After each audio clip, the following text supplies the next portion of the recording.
আসসালামু আলাইকুম প্রিয় চাকরিপ্রার্থী ভাই ও বোনেরা, আশা করি আপনারা সকলেই ভালো আছেন। আজকে আমি আলোচনা করব ন্যাশনাল প্রোডাক্টিভিটি অর্গানাইজেশন শিক্ষা মন্ত্রণালয়ে নিয়োগ বিজ্ঞপ্তি নিয়ে। এই নিয়োগ বিজ্ঞপ্তিতে কে কে আবেদন করতে পারবেন, আবেদন শুরু কবে, আবেদন শেষ কবে এবং কী কী পদ রয়েছে এসবের বিস্তারিত। তো অবশ্যই আবেদন করার আগে সব কিছু বিস্তারিত জেনে নিয়ে তারপরে আবেদন করবেন, নইলে আপনাদের আবেদন ফিটা নষ্ট হয়ে যাবে। তো অবশ্যই ভিডিওটি শুরু থেকে শেষ পর্যন্ত দেখতে থাকুন। দেখতে পাচ্ছেন ন্যাশনাল প্রোডাক্টিভিটি অর্গানাইজেশন এর রাজস্ব খাতভুক্ত নিম্নবর্ণিত স্থায়ী অস্থায়ী পদে অবশ্যই আপনাদেরকে এই ওয়েবসাইটে গিয়ে আবেদনটা করতে হবে এবং আবেদনটা অবশ্যই অনলাইনের মাধ্যমে করতে হবে। অফলাইনে মাধ্যমে আবেদন করলে আবেদনটা গ্রহণযোগ্য হবে না। তো প্রথম পদের সংখ্যা, বয়স এবং শূন্য পদের সংখ্যা কতগুলো, অস্থায়ী স্থায়ী পদের সংখ্যা কতগুলো এবং শিক্ষাগত যোগ্যতা কতগুলো।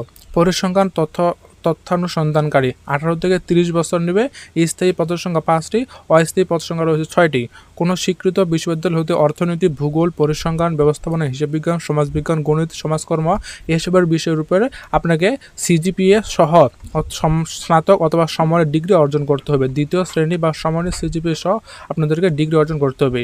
ষাটলিপিকার কম্পিউটার অপারেটর, পদের সংখ্যা 1, অর্থাৎ 18 থেকে বয়স হচ্ছে আপনার 18 থেকে 32 বছর। অস্থায়ী পদের সংখ্যা, অস্থায়ী পদ অর্থাৎ স্থায়ী না, এটা অস্থায়ী পদ। আপনাদেরকে চাইলে তারা যে কোনো সময় বাতিল করতে পারে অথবা রাখতেও পারে, এই জন্য এটাকে বলে অস্থায়ী পদ। তো অস্থায়ী পদের সংখ্যা হচ্ছে 2টি। কোনো স্বীকৃত বিশ্ববিদ্যালয় হতে দ্বিতীয় শ্রেণী বা সমমানের সিজিপিএ স্নাতক বা সমমানের ডিগ্রি অর্জন করতে হবে। কম্পিউটার ব্যবহারে দক্ষতা থাকতে হবে।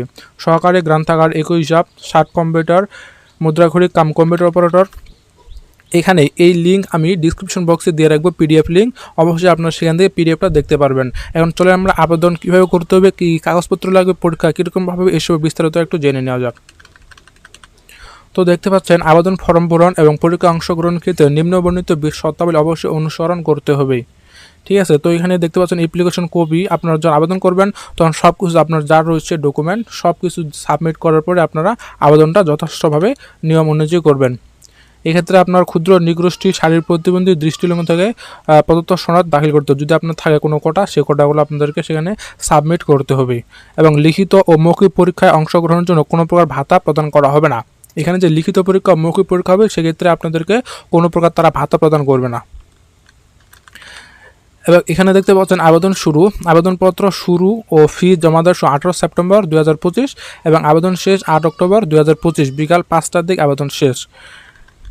এক্ষেত্রে অবশ্যই আপনাদেরকে অবশ্যই প্রিন্ট কপি, আপনার আবেদন করার পরে আবেদনপত্রের প্রিন্ট সংক্রান্ত যে কোনো প্রয়োজনীয় সমন্বয়ক সংগ্রহ এবং পরীক্ষার মুখে 1 কপি জমা দেবেন।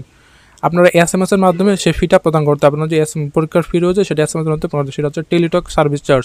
প্রথম পদের জন্য 150 টাকা এবং দ্বিতীয় পদের জন্য 50 টাকা, ক্রমান্বয়ে 56 টাকা, 112 টাকা এরকম কিছু রয়েছে। ঠিক আছে, এগুলো অবশ্যই পড়ে নিলে বুঝতে পারবেন।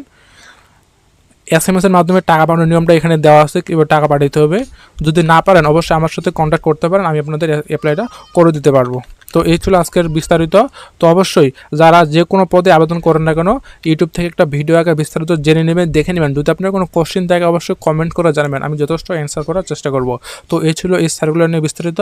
পরবর্তী ভিডিওর জন্য চ্যানেলটি সাবস্ক্রাইব করবেন এবং ভিডিওতে অবশ্যই লাইক করবেন। তো সবাই ভালো থাকবেন, ধন্যবাদ।